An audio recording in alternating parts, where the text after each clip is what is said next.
굿모닝 앤 굿모닝 매일 아침엔 여러분과 함께하는 굿모닝 식스입니다. 여러분들의 주식 투자의 리드오프가 되어드리는 굿모닝 식스 오늘 본격적인 순서 시작해보도록 하겠습니다. 자, 간밤에 뉴욕 시장이 크게 하락했습니다. 나스닥 지수가 2.5%나 하락하면서 큰 폭의 낙폭이 있었습니다.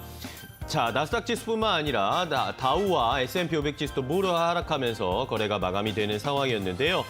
자, 뉴욕 증시에서 가치주의 모든 매력이 쏠리고 있다라는 의견들이 나오고 있습니다. 이제는 기술주 밖에서도 성장세를 찾을 수 있다라는 이야기가 나오면서 인플레이션에 대한 기대가 높아지는 것이 이 나스닥 지수를 포함한 나스닥 지수 안에 많이 포함되어 있는 기술주들의 부담을 주고 있는 상황이었고요. 오늘 그런 양상이 그대로 나타났습니다.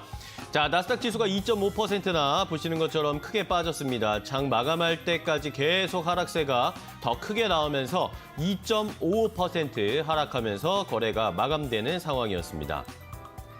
자, 업종별로 흐름을 조금 더 살펴보도록 하겠습니다. 11개 업종 가운데 대부분의 업종, 2개 업종만 빼고 모두 하락을 했습니다. 자, 그런데 보시는 것처럼 기술주와 커뮤니케이션 섹터가 크게 빠지는 모습, 2% 넘게 하락하는 모습이었고요. 경기 소비재 섹터도 역시 함께 좀 빠지는 양상이어서 시장에 부담을 느끼는 양상이었습니다. 자, 종목별로 확인을 해보면 그 양상이 더 자세하게 나타나는데요. 자, 마이크로소프트, 애플 포함한 기술주들이 일제히 하락을 했습니다. 빨간불이 켜져 있는 상황, 2% 넘게 하락했고 구글과 페이스북도 역시 하락세, 아마존이 3%나 넘게 하락을 했습니다. 알리바바와 테슬라도 역시 6% 넘게 하락하면서 대부분의 기술주들이 하락세를 나타냈다라는 것을 확인해 볼 수가 있는 상황이었습니다. 자, 이런 상황에서 또 때마침 이 마켓워치의 기사를 좀 확인해 보니까요. 골드만삭스에서 이 기술주에 대한 우려감들을 나타내는 기사가 나왔습니다. 자, 데이빗 코스틴, 이 골드만삭스 애널리스트가 상위 5개 기업, 이 페이스북과 아마존, 그리고 애플, 그리고 여기 팜이라고 해서 M인데 최근에 이 팜 종목들 중에 넷플릭스가 있다라고 여기에 마이크로소프트가 함께 가세하는 모습입니다. 마이크로소프트를 포함한 구글, 이런 종목들이 역풍을 맞을 수 있다라는 우려스러운 이야기를 나타냈는데요. 자, 데이빗 코스틴 전문가는 이 5개의 상위 기업의 성장세가 지속될 것으로 보이긴 하지만 역풍이 올 수도 있다. 주가에서는 조금 역풍을 맞을 수도 있다라는 의견이었습니다. 법인세가 28%로 인상될 경우에는 이런 종목들의 순위 컨센서스가 대비해서 9%가량 줄어들 것이다라고 우려스러운 이야기를 나타냈고요.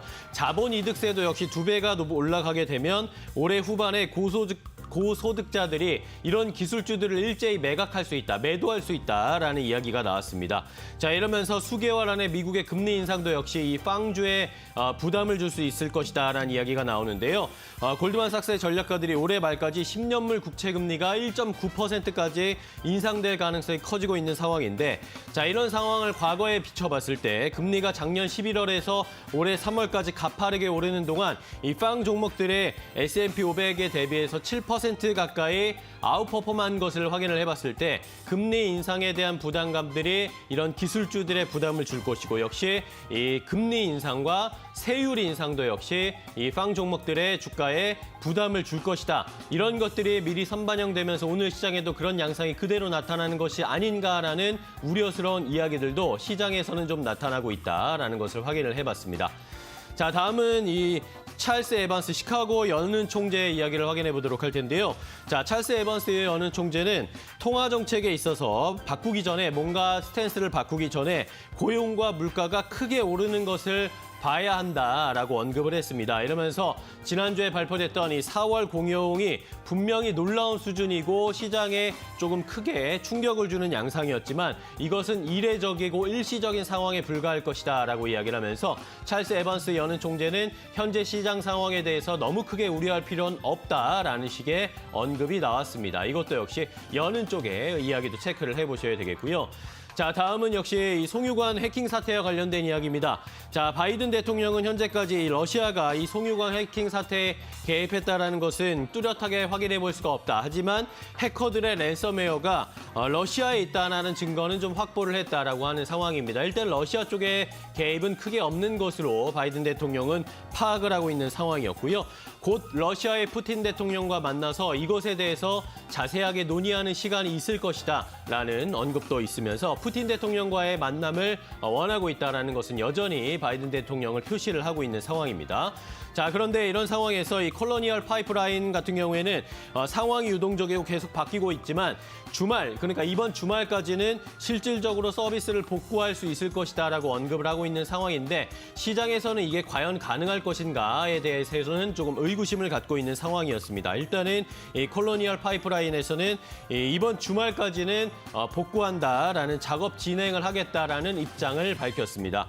자, 이런 상황에서 국제유가는 일단은 보합권으로 거래를 마감했습니다. WTI는 0.03% 소폭 하락하면서 거래를 마감했는데 이 국제유가의 움직임보다 미국 내에서 휘발유 가격이 올라가고 있다는 것, 미국 내의 휘발유 가격이 3달러 이상으로 올라갈 수도 있다라는 것이 시장에서는 조금 더 우려스럽다라는 이야기까지 체크를 해봤습니다.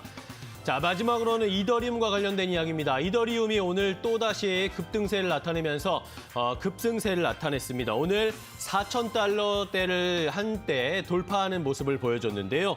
자, 이더리움이 한때는 4,200달러까지, 오늘 4,200달러까지 한때 돌파하는 모습이었는데 지금은 3,900달러 선까지 일단은 조금 조정을 받는 모습이었습니다. 최근 한 달의 가격을 봤을 때도 무섭게 상승하고 있는 이더리움의 가격을 확인해 볼 수가 있는데요. 자, 이러면서 비트코인과 이더리움의 명암이 조금 엇갈리고 있다라는 시장의 이야기들이 나오고 있습니다. 최근 한 달 동안 이더리움이 한 40% 넘게 급등하는 데 반해서 비트코인 같은 경우에는 최근에 한 달 사이에 오히려 2% 정도밖에 상승을 하지 못했습니다. 이러다 보니까 엇갈리는 비트코인과 이더리움의 명암이 나타나고 있고요. 비트코인이 지금 주로 금처럼 가치 저장 수단으로 각광받고 있는 반면에 이더리움 같은 경우에는 블록체인이라는 이 네트워크의 방점이 찍히면서 오히려 이더리움에 조금 더 시장에서는 주목이 되고 있는 상황입니다. 이러면서 오늘 이더리움의 주가가 가격이 역시 가파르게 상승세를 나타내고 있는 모습이었고요. 반면에 최근에까지 각광받았던 도지코인 같은 경우에는 급락세가 최근에 계속 나타나고 있습니다. 어제도 말씀드렸지만 일론 머스크가 방송에 출연한 이후로 SNL에 출연한 이후로 오히려 도지코인의 가격은 하락세를 나타내고 있다라는 것을 확인해 볼 수 있는 상황입니다. 다시 한번 이 순환매가 돌아가면서 이번에는 이더리움의 가격이 상승하고 있는데 다음 타자는 또 누가 될지, 이더리움은 얼마나 올라가게 될지도 시장에서는 큰 관심을 모으고 있는 상황입니다. 자, 이렇게 전체적인 글로벌 이슈들을 체크를 해봤습니다. 뉴욕 증시의 글로벌 이슈, 글로벌 증시의 마감 상황을 조금 더 자세하게 확인해 보도록 할 텐데요. 최효은 캐스터와 함께 확인해 보시기 바랍니다. 네, 글로벌 증시 마감 상황 짚고 가도록 하겠습니다. 뉴욕 증시 3대 지수가 모두 하락하며 거래를 마쳤습니다. 다우존스 지수는 상승세를 이어가다가 장 막판에 약보합으로 거래를 마감했고요. S&P 500 지수 같은 경우에는 지난주 주간 기준으로 1.2% 넘게 상승했는데 오늘 그 상승분을 거의 반납하고 1% 넘는 하락으로 거래를 마쳤습니다. 나스닥 지수도 마찬가지로 2% 넘게 하락하면서 거래를 마쳤습니다. 오늘 CNBC의 시황 마감 기사에서는 애널리스트들은 오늘 시장을 이렇게 분석을 했습니다. 투자자들은 빅테크 기업들을 빠르게 투매하고 있는 상황이고 오히려 경기 회복에 수혜를 받을 수 있는 종목들에 눈을 돌리고 있다라고 밝혔는데요. 실제로 이 경기 회복의 바로미터라고 할 수 있는 운송주들은 계속해서 우상향하고 있습니다. 하지만 간밤 시장에서는 기술주들이 모두 급락하면서 거래를 마감했습니다. 이 시장에서 어떤 종목들이 움직였는지 차례대로 만나보시죠. 네, 먼저 첫 번째 종목은 이 아크 이노베이션 ETF입니다. 이 아크 인베스트먼트의 대표적인 간판 상품이기도 한데요. 이 아크 이노베이션 ETF는 테슬라, 줌, 스퀘어 그리고 코인베이스와 같은 이 고평가된 기술주들에 투자를 하는 펀드입니다. 지난해 수익률이 무려 171%를 넘어갔지만 올해 들어서 계속해서 지지부진한 상황인데요. 간밤 시장에서는 5% 넘게 급락하면서 연중 최저치를 터치하기도 했습니다. 5% 넘게 하락을 하면서 103달러 선에서 거래를 마감했는데요. 특히나 이 서학개미들이 대거 투자한 펀드여서 주목을 받고 있는 ETF이기도 합니다. 네, 이어서 두 번째 종목 만나보도록 하겠습니다. 인텔입니다. 투자 의견이 하향 조정됐습니다. 애틀랜틱 에쿼티가 인텔의 목표 주가를 하향 조정했습니다. 최근 인텔이 최근 좋지 않은 실적을 내놓은 바 있는데 인텔이 새롭게 내놓은 계획들이 그리 경쟁력이 있지 않다라고 평가를 했습니다. 더불어서 이 AMD의 제품과 비교를 했을 때는 가격과 품질에 있어서 모두 뒤떨어진다라고 평가를 했는데요. 이와 함께 목표 주가를 63달러 선에서 현재 주가보다도 낮은 45달러 선까지 낮춰 잡았습니다. 사실상 매도 의견을 낸 것인데 이와 함께 3% 가깝게 하락하면서 55달러 선에서 거래를 마감했습니다. 네, 이어서 세 번째 종목 만나보도록 하겠습니다. 치폴레입니다. 시간당 임금이 15달러까지 인상을 한다라는 소식이 있었습니다. 직원들이 앞으로 이번 해 6월까지 평균 15달러 선의 임금을 받게 될 것이다라고 밝혔는데요. 노동시장이 과열됨에 따라서 치폴레는 임금 인상과 함께 직원 채용 추천 보너스 제도까지 도입을 하겠다라고 밝혔습니다. 당연 기업에는 부담이 될 수밖에 없다라는 평가가 이어지면서 2.4% 넘게 하락했고 1,391달러 선에서 거래를 마감했습니다. 하지만 밸런스지에서는 이 기업의 경쟁력을 바꿀 만한 이 이슈는 아니다라고 평가를 했습니다. 네, 이어서 네 번째 종목 만나보도록 하겠습니다. 메리어트 인터내셔널입니다. 간밤에 실적을 발표했는데요. EPS 같은 경우에는 시장 예상치를 상회했지만 매출이 좋지 않았습니다. 매출 같은 경우에는 23억만 달러로 집계가 됐는데 이 객실당 매출이 46% 넘게 감소를 했다고 합니다. 하지만 가을철 출장 수요는 가속화될 전망이다라고 밝히기도 했습니다. 하지만 좋지 않은 실적을 발표했기 때문에 4% 넘게 급락했고요. 140달러 선에서 거래를 마감했습니다. 네, 그렇다면 이 전문가의 시선은 어떨까요? SC 글로벌 센터의 김성규 소장 함께 연결을 해보도록 하겠습니다. 소장님 안녕하십니까? 네, 안녕하세요. 네, 간밤 시장 상황 어떻게 보셨습니까? 네, 뉴욕 시장 오늘 새벽에는 일단 고용 지표 때문에 혼조 출발했다가 결국은 이제 기술주들이 그 인플레이션하고 그다음에 이 고세율에 대한 부담으로 인해 가지고 약세로 전환하면서 그 급락을 했어요. 그러고 나가지고 하락 마감했습니다. 3대 지수는 모두 하락했고 특히 나스닥이 많이 급락한 모습을 보여줬는데 유틸리티하고 경기 방어주 부분만 조금 상승을 하고 어느 정도 지켜주는 모습이었고 대부분 좀 그 약간 조정을 받는 그런 모습을 보여줬습니다. 특히 기술주, 경기, 순환주, 그다음 통신주 같은 경우는 일단 2% 이상 급락하는 그런 모습을 보여줬습니다. 지금 현재 미국의 파이프라인 폐쇄 사태가 상당히 조금 길어질 것 같은 느낌이 들고 있고 일단 다크사이드라는 이 해킹 그룹들이 일단 계속 여기에 대해 가지고 미 정부와 협상을 벌이고 있는 가운데 있는데 주말까지 일단 이게 이어지면서 유가 특히 이제 그 휘발유 쪽은 계속 이제 올라갈 수 있을 것으로 보이고요. 지금 이미 휘발유는 이 작년부터 해가지고서 꾸준하게 상승 추세로 올라가고 있던 중이었기 때문에 이 추세가 더 가속화되지 않을까 일단 그렇게 보고 있습니다.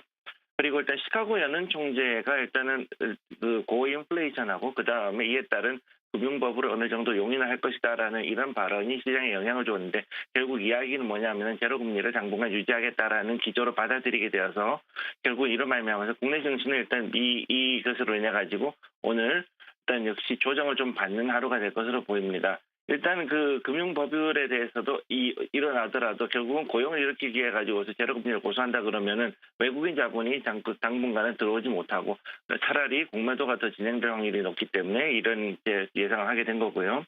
그래서 미 자본소득이 일단 앞으로 세율 강화를 정책을 펼 것이기 때문에 특히 당분간은 이 미국 장도 결국 조정을 조금 받을 수밖에 없지 않나 일단 그렇게 보고 있습니다.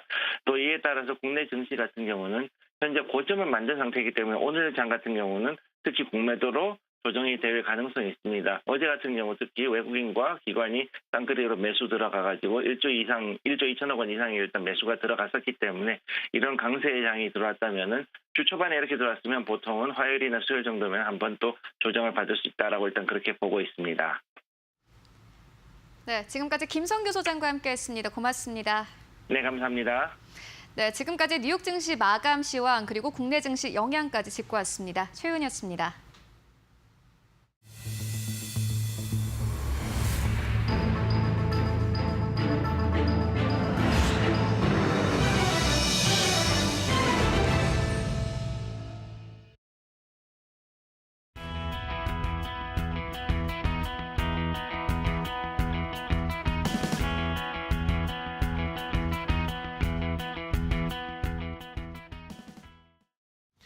네, 뉴욕 시장의 전체적인 마감 상황을 함께 확인을 해봤습니다. 오늘 시장에서 나스닥이 2.5%나 빠졌고 S&P나 다우지수도 상승 출발을 하다가 꼬꾸라지면서 함께 동반 하락을 하는 모습이었습니다. 칩 관련 종목들도 일제히 하락하면서 또 필라델피아 반도체 지수가 4% 넘게 급락했기 때문에 우리 시장도 어제의 상승을 이어가지는 못할 것이다, 좀 힘들 것이다라는 전망들이 나오고 있는데요.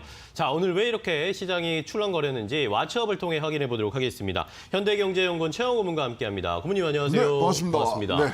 자, 지난주에 이 미국에서 4월 고용 동향이 나오고 난 이후에 네. 그걸 오히려 긍정적으로 좀 받아들이는 모습이었는데 한 주의 시작 오늘 미국에서 월요일이 시작됐는데 나스닥이 급락을 해버렸습니다. 네. 이게 뭐 현지 얘기 들어보니까 4월달 고용보고서를 증시에서 오독을 했다는 얘기들을 많이 해요. 아, 네. 그러니까 우리가 이제 어저께도 얘기를 했습니다만 증시에서 이렇게 뭐 고용이 안 좋으면은 네. 인플레이션 가는 거, 뭐 금리 인상 가는 거, 뭐 이런 것들이 굉장히 뒤로 늦춰질 수 있다는 그런 기대감으로 어저께 이제 많이 올랐습니다만은 보니까 10년물도 내려오고 그다음에 5년물이 하나도 안 움직였어요.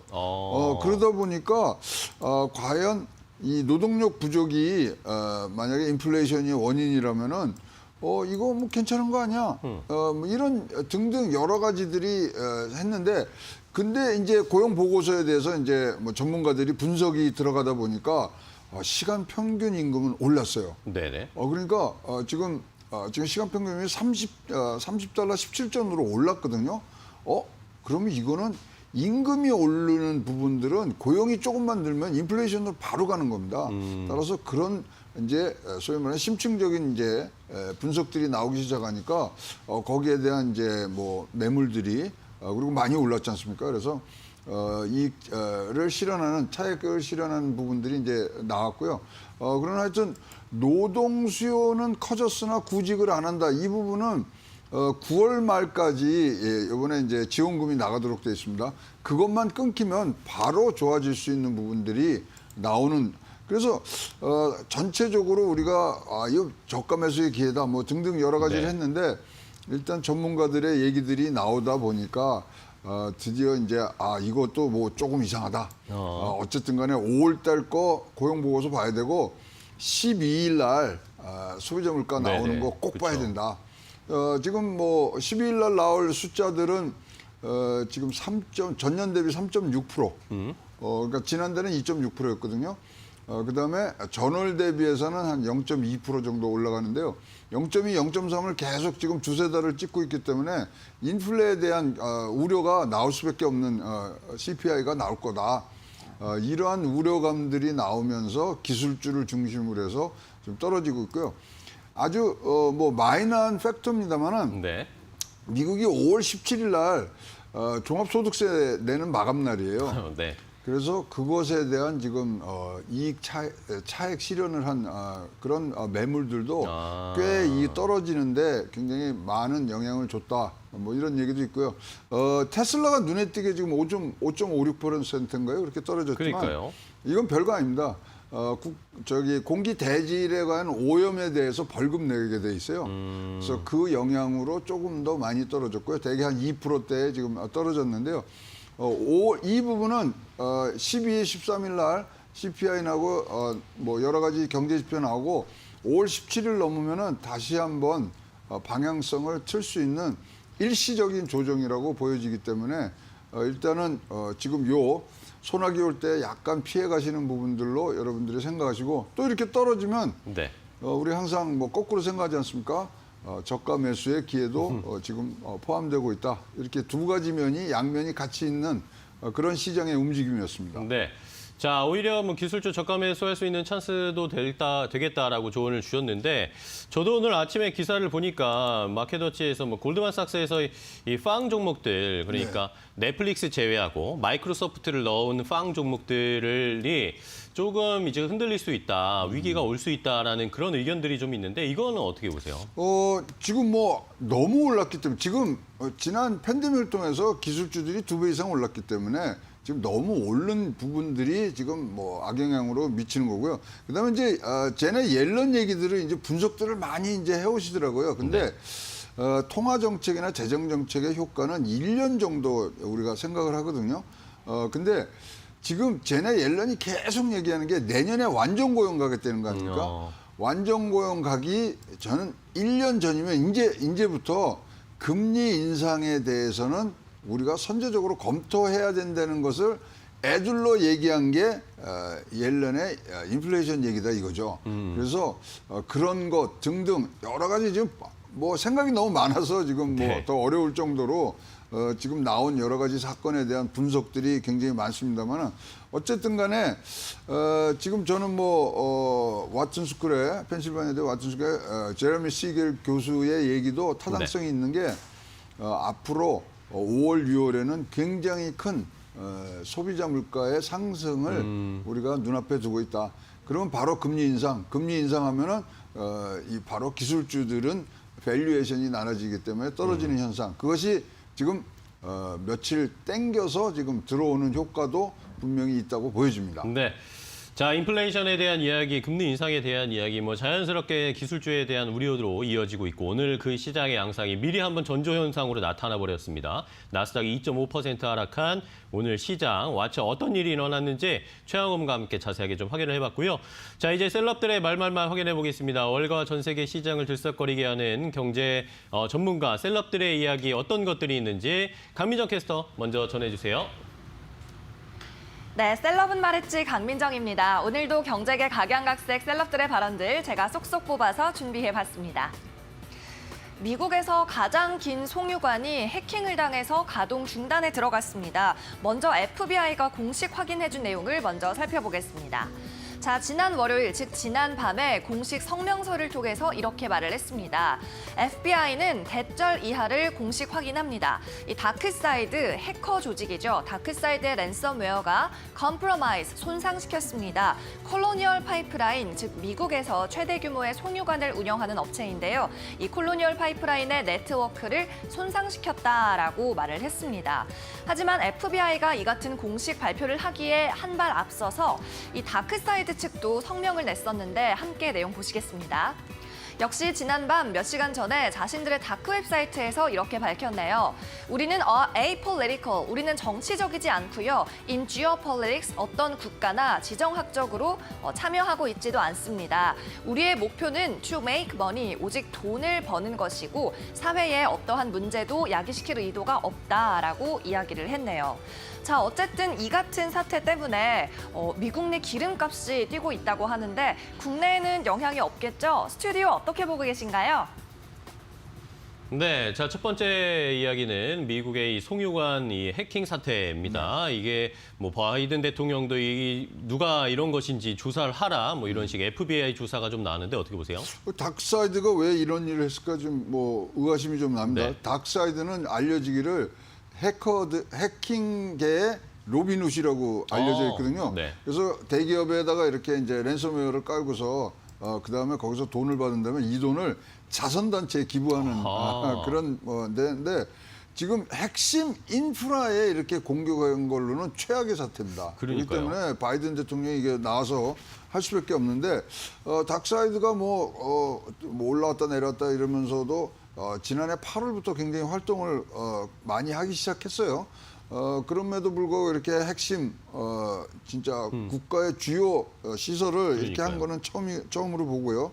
기억하시겠지만 2017년도 워크라이너 뭐 마이크로소프트의 지금 오퍼레이팅 시스템을 완전히 해킹한 것보다 훨씬 더 피해가 많은데 이러하면서도 이런 부분들이 빠르게 지금 이 복구가 돼야 되는 부분들이 있는데 지금 7일 날 공격을 했음에도 불구하고 지금 핵심 이 오퍼레이팅 시스템은 지금 복구가 안 되고 있기 네. 때문에 말씀하신 대로 지금 남부 지역을 중심으로 미국 남부 지역을 중심으로 지금 휘발유 값은 지금 올라가고 있는 부분이고요. 휘발유 값이 올라가면은 미국 국민들은요 굉장히 예민한 게 휘발유 값 올라가는 겁니다. 그쵸. 그러니까 한국에서 라면 값 10원, 20원 올리면 굉장히 깜짝 노르시잖아요. 그거보다 더 반응도가 높은 게 휘발유 값인데 지금 남부를 중심으로 해서 휘발유 값이 올라가는 그런 지금 결과까지 나왔고요. 어쨌든 간에 빨리 이거는 텍사스에서 뉴저지까지 가는 파이프라인입니다. 그것이 빠르게 안정이 돼야 지금 남부에서 오르는 석유값이 북부로 올려붙지 않는 그런 효과를 나타나기 때문에 조금 빠르게 움직여야 될 것 같은데 잡아야죠. 잡고 또 분명히 이제 랜섬 머니는 비트코인으로 달라 그럴 거란 말이죠. 네. 그래서 이제 그거를 추격을 해서 갖고 뭐 FBI가 이제 잡아내야죠. 네. FBI는 뭐 참고로 이 비트코인을 전 세계에서 많이 갖고 있는 순위로 7위입니다. 이런 범죄 단체들을 소탕하면서 압류한 비트코인만 모았더니 세계 7위가 돼 있는 상황입니다. 네. 자, FBI의 이 뒷이야기까지 함께 확인을 해봤고요. 자, 다음 셀럽은 또 누군가요? 강미정 캐스터. 네, 다음 셀럽은 호텔업계 거물입니다. 이 메리어트 인터내셔널의 CEO 이야기 함께 들어보겠습니다. 토니 카푸아노 CEO는 업계 관측, 전망에 대해서 굉장히 긍정적으로 보고 있었습니다. 그가 CNBC 인터뷰에서 이렇게 말했는데요. 나는 업계가 steady return, 점진적으로 회복할 것이라고 봅니다. 라고 말을 하면서 interesting to watch, 지켜보기에 흥미로운 점이 하나가 있는데 trip purposes going to be less clear. 자, 우리가 여행을 하는 목적이 점점 더 불명확해지고 있다는 것이다. 라고 이야기를 했네요. 어떤 내용일까요? 자, 점점 더 우리는 이렇게 말하는 사람들을 많이 볼 수 있습니다. 이 trip, I can blend trip purposes. 나는 여행의 목적을 이것저것 섞을 수 있어. 예를 들면 leisure with business travel. 여가, 즉 레저와 출장을 함께 한다는 것이죠. 이런 식으로 여행 목적을 섞어서 한다는 건데 이 같은 소식들은 really good news. 정말 좋은 소식입니다. 우리 같은 호텔 업계에 있어서라고 말을 했습니다. 자, 코로나가 조금씩 가시면서 우리나라도 호텔 업계나 뭐 레스토랑 관련주들이 들썩이고 있는데 역시 고모님께서 어떻게 보고 계신지 궁금하네요. 네. 자, 이번에 메리어트 이야기입니다. 네. 메리어트가 뭐 실적도 발표했는데 카푸아노 CEO가 뭐 이 앞으로의 이 여행 패턴이라고 해야 될까요? 이런 여행 소비 패턴에 대해서 좀 언급을 했습니다. 잘 알아요. 이 패턴이 여행 업계는 뭐 이렇게 바뀌고 저렇게 바뀌고 이 패턴이 하나가 있습니다. 네. 비즈니스 목적으로 이 단기 체류하는 것이 늘으면 바로 이어지는 휴가철에 휴가에 대한 레저 수요가 굉장히 늘어납니다. 그것이 늘어나야 그 다음에 소위 말하는 그룹 여행이 하는 게 이것이 굉장히 뭐 공식화된 부분들이니까 근데 앞에 게 지금 오기 시작한 거죠. 근데 저 뭐 비즈니스하고 뭐 또 여가하고를 이렇게 섞어서 온다는 퍼포즈 얘기는 제가 보기에는 한 70% 80%는 광고성 멘트인 것 같고요. 네. 지금 비즈니스 움직이는 부분들이 큰데 그러다 보니까 우리 증시에서도 많이 여기에 대해서 관심을 갖죠. 여행주. 네. 굉장히 폭발적으로 일어날 수 있는 부분들이 있기 때문에 국내에서도 뭐 모두 투어, 하나 투어 이런 데도 지금 굉장히 이제 뭐 올라갈 채비를 하고 있지 않습니까? 그래서 네. 여러분 잘 보셔야 되고요. 이 부분들은 진짜 우리가 잘 알면 짐 모리스라든가 여러 사람들이 굉장히 방점을 많이 찍은 게 여행주이기 때문에 폭발적인 이연수요. 한번 기대해 보시는 것도 굉장히 좋으리라고 생각을 합니다. 네. 자, 좋습니다. 여행과 관련된 이야기 메리어트의 오늘 실적 발표에 이어서 CEO의 이야기 확인해봤고요. 자, 마지막 셀럽의 이야기도 확인해 보겠습니다. 흥정 캐스터 전해주세요. 네, 마지막 셀럽의 발언입니다. 그동안 인도에서 있었던 이 변이 바이러스를 WHO는 관심 변이라고 불렀었는데요. 지난밤 약간의 변화가 생겼습니다. 마리아 판케르크 호버 WHO의 신종 질병 팀장인데요. 어젯밤 미디어와의 화상 브리핑에서 이같이 말했습니다. 우리는 인도발 변이 바이러스를 variant of concern, 우려 변이로 분류합니다. 라고 말을 하면서 그 이유는 이 바이러스의 transmissibility, 전염성이 증가했기 때문입니다. 라고 이야기를 했네요. 하지만 이렇게 덧붙이기도 했습니다. 여전히 코로나19 백신이 remain effective, 이 같은 질병과 사망에 여전히 효과적이다. 라고 말을 했습니다. 자, 그럼 여기에 대한 평가와 발언은 스튜디오로 넘겨드리면서 저는 여기서 물러가겠습니다. 저는 내일도 셀럽은 말했지로 돌아올게요. 네, 강민정 캐스터 수고하셨습니다. 마지막 이야기는 역시 뭐 백신과 관련된 이야기. 네. 인도가 뭐 여기 잠들 줄 모릅니다. 방역을 잘 못해서 그러고 네. 그 축제 때 너무 풀어준 게 잘못된 것 같고요. 근데 어저께 뭐 마침 의사분들하고 제가 시간을 갖게 됐는데 네. 이런 얘기를 하더라고요. 그 변이에 대해서 굉장히 말씀드렸는데 코로나 바이러스는 줄기가 하나랍니다.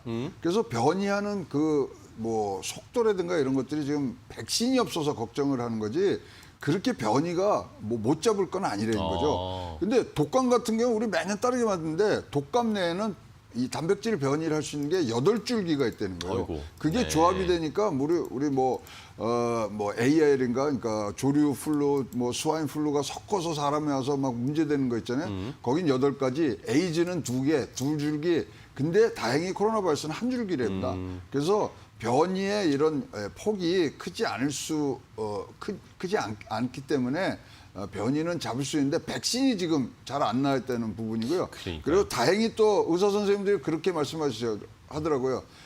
백신을 이긴 변이는 이제까지 한 번도 없었다. 네. 그러니까 이것에 대해서 빠르게 우리가 자료만 축적을 내면은 막을 수 있는 부분들이 크다고 생각을 합니다. 네. 자, 좋습니다. 이렇게 오늘 최영욱과 함께 이야기했는데 조금 전에 또 뭐 속보가 전해지는 게 미국 FDA에서 파이자와 바이오엔테크가 함께 개발한 백신을 미국에서 이제 아이들 12세에서 15세 어린 아이들에게도 이머전시 유스 할 수 있도록 긴급 사용할 수 있도록 승인을 했다라는 것도 조금 전에 전해지고 있네요. 자, 이렇게 백신 소식까지 함께 확인을 해봤습니다. 오늘 최영음과 셀럽은 말했지 왓츠업까지 함께 확인해봤습니다. 오늘 좋은 정보 알려주셔서 감사하고요. 내일 뵙도록 네. 하겠습니다. 고생 많으셨습니다.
네, 이제 오늘 우리 시장으로 돌아와서 어떻게 투자 전략 세워야 할지 알아보도록 하겠습니다. 오늘 기대해도 괜찮을 종목을 하나 선정을 해서 여러분께 이것이 올라갈지 내려갈지 함께 확인을 해보도록 하겠습니다. 자, 오늘은 두 분과 함께 하도록 할 텐데요. 레몬 리서치의 김민수 대표 그리고 한국투자증권 서초중앙 PB센터의 길건호 FC와 함께 하겠습니다. 두 분 안녕하십니까? 반갑습니다. 반갑습니다. 자, 오늘은 또 어떤 종목, 어떤 기대해도 괜찮을 종목을 함께 확인을 해볼지 두 분이 가지고 온 종목. 오늘 뭐 사실 예상들 하실 겁니다. 어떤 종목일지 화두가 되고 관심이 가는 종목인데 화면으로 먼저 확인해 보도록 하겠습니다. 자, 오늘 역시 기대해도 괜찮을 종목은 SKIT 테크놀로지입니다. 자, 오늘 올라갈 것이다. 공모청약의 열기는 계속될 것이다. 오늘 상장 첫날 따상 갈 것이다. 라는 의견이 있고요. 아니다, 오늘은 좀 힘들 수도 있다. 이 고마진 지속 여부가 불투명한 상황이기 때문에 이 상장 첫날이지만 따상 갈 수 있을지는 약간 의심스럽다라는 상반된 의견들이 있는데요. 과연 오늘 SKIT 따상 갈 수 있을지 전문가들과 자세하게 이야기 나눠보도록 하겠습니다. 자, 오늘 역시 뭐 여러분들 다 예상하셨듯이 오늘은 5월 11일 SKIT가 상장하는 날입니다. 뭐 시장의 전체적인 분위기가 오늘 좀 쉽지 않을 것으로 좀 예상은 되는데 그에 반해서 또 많은 개인 투자자분들이 SKIT가 과연 따상 갈 수 있을지 기대를 하셨을 텐데 자, 일단은 SKIT에 대한 이 첫 번째 의견 어떤 분이 주신 거죠? 네, 네. 시키면 합니다. 예, 접니다. 네. 네. 네, 일단 SKIT를 보면서 가장 먼저는 공모 열기가 뜨거웠다. 그쵸, 라는 부분들의 엄청났죠. 예, 연장선이라고 봐야 될 것 같고요. 80조 원이 유입됐다라고 하게 되면 이 정도 돈은 다 누구나 있죠. 네, 죄송합니다. 네. 네. 이런 자금들이 오면서 이제 공모가 10만 5천 원대 이어졌고요. 그래서 오늘 상장에서 저희가 얘기하는 따상 이 되게 되면은 27만 3천 원으로 될 것 같고요. 네. 또 내일까지 연장돼서 움직인다. 따상상이라고 표현해야 되나요? 네. 이쪽은 한 35만 원대까지 이어질 수 있는 분위기인데 근데 상장 첫날 유통 가능 주식수를 보게 되면은 어떤 보예수 물량이라든가 또 개인 투자자 배정됐던 흐름들까지 합치게 되면 약 한 15% 정도가 된다고 합니다. 근데 네. 과거 SK 바이오사이언스가 한 12%대로 가장 적었는데 이 정도 수준이라고 하게 되면은 그렇게 뭐 많은 물량은 아니다라고 봐야 될 것 같고요. 특히 이제 여기서 중요한 게 보통 이제 IPO가 됐었을 때 초기에 첫날 보통 저희가 얘기하는 K모 증권사가 개입을 한다. 뭐 특히 이제 시초가부터 이제 개입을 해서 맞아요. 어떤 매수세가 강하게 들어온다. 그러면은 그렇죠. 뭐 증권사 이름 얘기하면 안 되겠죠. 네, 그러다 다 보니까 아시지 않나요? 네, 여기서 분위기가 또 갈릴 수 있겠다는 관점 아. 쪽에서 이 부분도 살짝 오늘 또 중요하게 봐야 될 것 같고요. 내일까지도 적어도 이런 부분들은 확인이 돼야 주가의 탄력이 나오지 않을까 싶은데요. 게다가 두 번째는 SKIT의 경쟁력이라고 봐야 되겠죠. 이쪽 같은 경우도 일단 2차 전지 분리막 쪽에 강점이 있으면서 국내 최초 그리고 또 세계 세 번째 개발을 하다 보니까 이에 따른 변화가 이제 일본 쪽이 세 개 회사가 있는데 아사히와 도레이 그리고 스미토모가 주도를 하고 있다가 이제 SKIT가 같이 들어가면서 시장이 과점을 하는 현상이고요. 게다가 또 습식 프리미엄 쪽에서는 시장 1위를 하고 있다라는 관점 쪽에서 경쟁력은 뛰어나다라고 볼 수 있는데 그런 쪽에서 또 성장 동력으로 차지하고 있는 게 플렉서블 커버 윈도우죠. 이쪽도 이제 드라이브를 걸면서 소재 회사가 되겠다란 큰 꿈이 있다 보니까 네. 이쪽에도 실적이 나올 가능성이 높고요. 그런 쪽으로 봤었을 때 전반적으로 작년 기준으로 매출액이 관련된 쪽만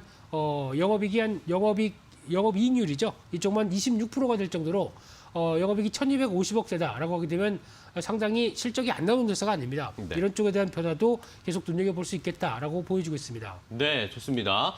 자, 일단은 뭐 워낙 뭐 이 공모 열기가 뜨거웠고 이 SKIT의 이 기술력 자체도 뭐 최근에 뭐 2차 전지와 관련된 관심이 너무 많은 상황이니까 이 개인 투자자분들도 기대가 굉장히 크신 것 같습니다. 상승 이유는 뭐 여러 가지 찾을 수 있겠고. 자, 하지만 또 오늘 뭐 약간 따상 힘들지 않을까라는 의견들도 있는데 어떻게 보세요? 네, 모르겠습니다. 이 부분은 한번 또 뚜껑을 열어봐야 될 것 같은데 특히 이제 IPO 첫날이나 초기에는 기업 내용들이 그렇게 중요하지는 않습니다. 그쵸. 네, 그거보다 어떤 수급 논리에 분위기죠. 따라서 움직일 수밖에 없다는 점은 염두를 하셨으면 좋겠고요. 게다가 또 얘기 나오는 게 이 고마진이 계속 지속될 수 있느냐 여부들인데 특히 분리막은 배터리 제조 원가의 한 15%에서 20%다라고 하게 되면 중요한 위치를 차지하고 있죠. 네. 근데 여기서 중기적으로 배터리 가격은 하향 추세가 들어갈 텐데 그러면 계속 원가나 단가는 하향할 수밖에 없는 게 아니냐라는 얘기가 나올 수밖에 없고요. 게다가 또 지금은 전고체 배터리 같은 이제 즉 전해질을 고체로 쓴다라는 관점들이 나오다 보니까 이에 따라서 분리막도 앞으로 변해야 되는 게 아니냐라는 관점 쪽에서 이런 트렌드를 잘 맞춰가는지도 또 하나 중요하게 봐야 될 것 같고요. 네. 게다가 또 빠질래야 빠질 수 없는 게 밸류 부담입니다. 지금 공모가 산정 시에 시총을 보게 되면 7조 5천억 정도 얘기를 했었는데 동종그룹의 PER을 비교해서 한 75배까지 일단 시작을 비싸게 높이 시작해서 그러니까요. 움직이는 상황들이라고 봐야 될 것 같고요. 게다가 작년 순이익이 한 880억이 나왔는데 오늘 따상이 들어가게 되면은 약 한 19조 5천억, 19조 정도까지 된다라고 했을 때 밸류 부담도 만만치 않다고 봐야 될 것 같고요. 그렇기 때문에 이런 또 단기간에 어떻게 보면 이제 투자가 많은 회사들 같은 경우는 실적 흐름들을 보았을 때 예상보다 줄을 수 있겠다라고 보게 되면은 이런 트렌드에 봤었을 때 시총이 단기간에 급등한다라고 하게 되면 밸류 부담이 있다는 점은 염두하시면서 또 보셔야 될 것 같습니다. 네. 자, 일단은 뭐 너무 관심이 많았고 뭐 좋은 기업이긴 하지만 상장될 때 이 밸류 부담 조금 띄워서 시작할 수밖에 없는 상황은 좀 부담스러울 수 있다라는 의견을 함께 체크를 해봤습니다. 자, 김민수 대표님의 이 SKIT에 대한 전망, 오를 수 있는 가능성, 하락할 수 있는 가능성들을 체크를 해봤는데요. 자, 이번에는 그럼 길건우 FC의 의견도 확인을 해보겠습니다. 화면으로 준비했죠? 함께 보겠습니다. 자, 길건우 FC의 의견입니다. SKIT 오늘 올라갈 것이다. 대규모 물량 출해 가능성이 낮기 때문에 오늘 따상 갈 수 있을 것이다. 라는 의견이 있고요. 또 한편에서는 이 완성차 업체의 배터리 내재화 추진하고 있는 기업들이 많기 때문에 이것이 2차 전지 관련 종목들에게 좀 변수가 될 수 있는데 SKIT도 여기에 영향을 받을 수 있다라는 의견입니다. 더 자세하게 길건우 연구원의 의견을 들어보도록 하죠.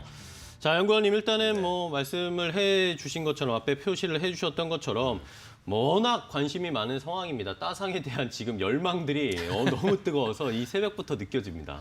열망인 것 같아요. 네. 갔으면 바람도 있고 여러 가지가 있는 것 같은데 내용들은 근데 앞에서 김민수 대표님 다 하셔가지고 네. 제가 할 게 없습니다.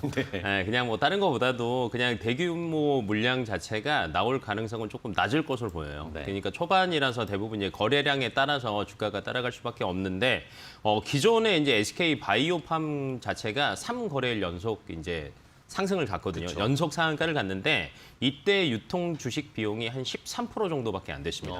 그리고 따상 갔던 게 이제 SK 바이오사이언스인데 이때가 한 12% 정도였거든요. 근데 지금 유통 물량이 첫날 한 15% 정도밖에 안 될 것으로 예상을 하고 있어서 그래도 따상은 그래도 기본적으로는 가지 않을까라는 이제 바람도 있는 것 같고요. 네. 그다음에 이제 기본적으로 의무 확약 기간이라는 것들을 꼭 체크를 하셔야 되는데 기관 총 의무 확약 기간이 있는 게 64% 정도 물량이 되거든요. 그런데 기간으로 따지자면 6개월, 1개월, 3개월 이 순으로 보시면 될 것 같아요. 그쵸. 그러니까 6개월이 한 24% 정도 차지하고 있고요. 1개월이 22%, 3개월이 17% 정도고 15일 이내게 0.3%밖에 안 됩니다. 그렇게 따지면 한 1개월 동안은 물량이 크게 나올 만한 게 없다라고 그러네요. 보셔도 상관이 없을 것 같아요. 그렇게 따지면 주가는 그래도 조금 안정적으로 가지 않을까라는 예상을 해볼 수 있을 것 같고요. 그다음에 이제 배터리 소재 자체가 수요가 계속 현재 늘어나고 있는 실정이거든요. 근데 여기에서 그 분리막 자체가 크게 보면 두 가지가 있습니다. 건식이 있고 습식이 있는데 건식 같은 경우는 쉽게 생각하면 좀 싼 거고요.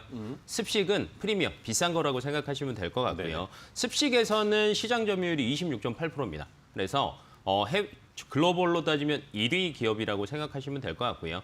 현재 이제 테슬라, 폭스바겐, 닛산, 포드 여기에 분리막을 현재 공급을 하고 있어서 이 매출 자체가 굉장히 탄탄하다라고 보시면 될 것 같고요. 현재 캐파로 본다라고 하면 연간 전기차 한 100만 대 정도를 생산할 수 있는 캐파를 보유 중인데 추가적으로 해외 증설을 또 계속 계획하고 있습니다. 현재 이제 폴란드의 세 번째, 네 번째 이제 분리막 공장을 계획 중이고 있는데 지금 현재는 설계 인허가를 진행 중이어서요. 뭐 한 2분기 이내로 뭔가 어느 정도 가시성이 보이지 않을까라고 예상이 되고 있고요. 만약에 이제 생산이 완공이 된다라고 하면 2023년 그다음에 24년도에 실질적으로 양산이 될 것으로 생각을 하고 있는데 이게 만약에 포함이 다 된다라고 하면 뭐 전기차 연간 생산량으로 따지면 한 270만 대 정도 되거든요. 그러니까 굉장히 조금 탄탄하다. 그래서 크게 흔들리지는 않을 거다라고 생각을 하셔도 될 것 같습니다. 네.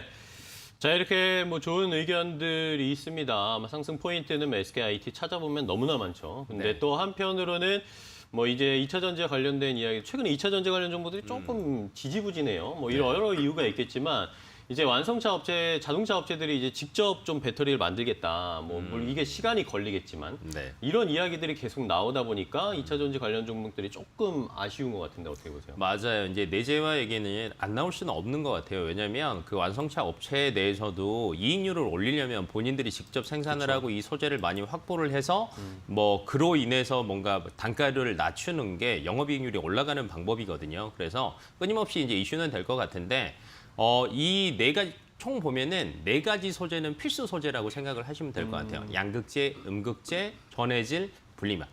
전고체가 나오기 전까지는 아마 이 네 가지는 필수 소재라고 보셔야 될 것 같은데 완성차 업체가 내재를 하더라도 당분간은 이 네 가지는 워낙 많은 돈이 들어가기 때문에 사다 써야 됩니다. 그래서 이제 하락 이후로 제가 내재화에 대한 것들을 쓰기는 했지만 단기적인 이슈에 계속 왔다 갔다 움직일 수밖에 없기 때문에 그런데 뭐 매출에서는 크게 작용을 하지는 않을 것으로 보여요. 네. 왜냐면 얘네 걸 갖다가 써야 되니까. 하지만 이제 다른 단점들을 하락 이유를 한번 그래도 꼽아보자라고 하면 이제 기대가 너무 크다는 게 사실 이 80조 원 정도가 돈이 몰렸다라는 거는 정말 사람들의 기대가 정말 크다는 거예요. 근데 저희가 그렇죠. 기대가 크면 실망도 크잖아요. 그렇죠. 네, 그래서 만약에 이제 따따상에 못 가거나 아니면 정말 너무 지지부진하게 가거나 한다라고 하면 갑자기 이제 확약 그 보유 기간이 끝나자마자 정말 많은 물량들이 쏟아져 나올 수도 있거든요. 그리고 단기 조정은 분명히 필요합니다. 왜냐하면 이제 공모가도 높고요. 따따 상황을 가게 되게 되면은 정말 밸류 부담 자체가 심할 수밖에 없어요. 그래서 그냥 조정은 당연히 오는 거다라고 솔직히 생각을 하셨으면 좋겠고, 방금 전에 이제 저희가 여러 가지 장점들에 대해서 얘기를 많이 했잖아요. 그래서 조금 중기적인 관점이나 길게 보시는 게 사실은 조금 더 좋지 않을까 싶습니다. 네, 자 좋습니다. 이렇게 두 분의 의견, SKI 테크놀로지에 대한 의견을 뭐 상승할 수 있는 이유, 조금 살펴봐야 될, 긴장해야 될 이유들을 각각 살펴봤는데, 자 그러면 이제 제가 개인 투자자분들의 마음을 한껏 대변해서, 그래서 오늘 따상 갑니까 안 갑니까? 간단하게 저는 네. 간다. 저도 간다. 네. 간다. 두 분 다 간다. 따따상은 어떻습니까? 모르겠다. 하프? 하프 반. 일단은 따상은 네. 기본적으로 좀 갈 것이다라고 예상을 해 주셨습니다. 자, 그렇다면 이번에는 SKI 테크놀로지를 공모 받으신 분들도 있지만 못 받으신 분들이 이번에 생각보다 굉장히 많았습니다. 이 균등 배정이 쉽지가 경쟁률이 너무나 치열했기 때문에, 자, 그렇다면 그런 분들을 위해서 이 SKI 테크놀로지를 공모받지 못하신 분들을 위한 대안주, 이 김민수 대표님의 전문 분야 서브 종목들을 좀 알아보는 것도 좋을 것 같아요. 네, 서브 종목 당연히 나와야 되겠죠. 네, 그래서 오늘 뜨겁게 열기가 이어진다라고 하게 되면 분리막 쪽이 다시 부각을 받지 않을까 싶어서 네. 분리막을 하고 있는 또 대표적인 회사 대한유화가 대한유화요? 눈에 띄고 있는데요. 이 회사도 분리막용 소재를 생산하다 보니까 분리막 관련주로 불리고 있는 상황들인데, 그런 쪽에서 작년 같은 경우 영업이익이 분리막 소재만 했었을 때 한 430억대, 그리고 올해는 한 700억대까지 넘어갈 걸로 보여집니다. 네. 그렇기 때문에 이 빠른 시장의 성장을 또 그대로 어떤 반영이 될 수 있다고 봐야 될 것 같고요. 게다가 이 회사는 다 아시는 것처럼 석유화학 제품에 주력을 하다 보니까 이와 관련된 영업이익과 또 여러 가지 전반적인 실적 흐름들 올해 실적 대비해서 PL 7배다라고 하게 되면 그렇게 비싸지 않기 때문에 네. 이런 부분들이 부각될 수 있지 않을까도 생각을 하고 있습니다. 네, 좋습니다. 자, 대한유화에 대한 의견을 주셨습니다. 김민수 대표님은 이 분리막 쪽에 다시 관심이 가면 대한유화도 수혜를 받을 수 있을 것이다. SKIT를 받지 못하신 분들은 대한유화의 움직임도 한번 잘 살펴보면 좋겠고요. 자, 길건우 FC의 이 서브주도 네. 궁금합니다. 저는 모 회사에 또 주목을 했습니다. 모 회사요? 네, SK 이노베이션을 한번 보시는 게 어떨까 생각을 하고 있고요. SK 이노베이션 자체가 이번에 그래도 정말 실탄을 조금 많이 장전을 했다라고 생각하시면 될 것 같아요. 이번에 공모가 기준으로 따지면은 한 1조 3천억 정도 이제 현금을 확보를 했고요. 네. 그다음에 이 외에도 이제 페루 광구 매각해서 한 1조 2,500억. 그다음에 이제 자회사 중에 윤활유 사업하고 있는 SK 루브리컨츠라고 또 있습니다. 그쵸. 여기 또 지분 일부 매각하면서 1조 1,000억 정도 실탄을 확보를 해서 거의 한 3조 정도를 확보하고 있거든요. 이걸 가지고 이제 미국에서 3, 4 공장까지 추가로 만약에 증설을 한다라고 하면 한 2조 5천억 정도 들어가는데 충분히 이제 이거를 증설할 수 있는 자금을 확보했다라고 보시면 될 것 같고, 네. 글로벌 배터리 출하량도 이제 3월 기준으로 보니까 이제 상승률을 본다라고 하면 월별 상승률과 전년 동기 상승률을 보면 SK 이노베이션 자체가 가장 높은 상승률을 현재 보이고 있어요. 네, 그만큼 앞으로 이제 성장성이 기대된다라고 보시면 될 것 같고, 근데 사실은 조금 마진 자체는 계속 떨어지고는 있습니다. 아직까지는 적자긴 하지만 정유 실적이 회복이 되면서 이제 정유에서는 올해 내년 초까지는 어느 정도 실적 자체는 받침이 될 것으로 예상이 되고 있어요. 유가 상승 올라가면서 정유 실적도 회복되고 있고, 그다음에 복합 정제 마진도 기존에 한 1달러대에서 이제 3달러대까지 올라갔거든요. 그래서 실적 자체는 여기서 받쳐주고 이제 내후년 정도 넘어가면서 흑자 전환된다라고 하면 충분히 탄력을 더 받을 수 있어서 저는 SK 이노베이션 한번 주목해보는 게 어떨까 싶습니다. 네, 자 그렇다면은 SK 이노베이션과 대한유화를 알려주셨는데 가격 전략도 한번 좀 체크를 해볼까요? 네, 대한유화 같은 경우는 일단 가장 중요한 게 오늘 강하냐 아니냐의 분위기를 그러니까요. 보고 확인해야 될 것 같고요. 지금 주가 동향들이 일단은 한 30만 5천 원대 정도 중에서 잘 지지를 할 수 있는지 한번 확인해 보시고 대응하셨으면 좋겠고요. 목표가는 일단 직전 고점대 한 36만 원대, 그리고 손절가는 28만 5천 원대로 말씀드리겠습니다. 네, 좋습니다. 혹시 SK 이노베이션도 가능할까요? 네, SK 이노베이션은 제가 볼 때는 오늘 동반 상승 출발하는 게 조금 관심이 되지 않을까라고 한번 보고 있고요. 그다음에 1차 목표가는 저는 한 30만 원 정도까지는 충분히 터치할 수 있을 것으로 보여지고 있고 만약에 탄력 좀 받는다라고 하면 이제 정고점이 이제 32만 원대였거든요. 32만 원대까지도 충분히 갈 수 있을 것으로 보여지고 있습니다. 그리고 손절가를 굳이 정하자라고 하면 한 60일선 그 커트라인 정도인 한 26만 원대 예상하고 있으셔도 될 것 같습니다. 네, 좋습니다. 자, 이렇게 오늘 기대해도 괜찮을 종목은 오늘 시장에서 가장 아마 뜨겁게 관심이 모아질 SKID, SKI 테크놀로지를 함께 확인을 해봤습니다. 일단은 두 분은 모두 따상 정도는 갈 수 있을 것이다 라고 예상을 했는데 과연 오늘 실제로 따상을 갈 수 있을지 한번 확인을 해보고 제가 다음 주에 결과를 두 분께 체크해드리도록 하겠습니다. 자, 그리고 대안주로 SK이노베이션과 대안유아까지 알려주신 두 분 오늘 좋은 말씀 감사합니다. 레몬리서치 김민수 대표 그리고 한국투자증권 서초중앙 PB의 길건호 FC와 함께했습니다. 두 분 오늘 좋은 이야기 해주셔서 고맙습니다. 감사합니다. 네, 굿모닝 식스 오늘 저희가 준비한 소식과 정보는 여기까지입니다. 저희는 또 내일 아침 6시에 빠르게 여러분께 좋은 정보 알려드리기 위해서 찾아뵙도록 하겠습니다. 매일 아침엔 굿모닝 앤 굿모닝 시청해주신 여러분 고맙습니다.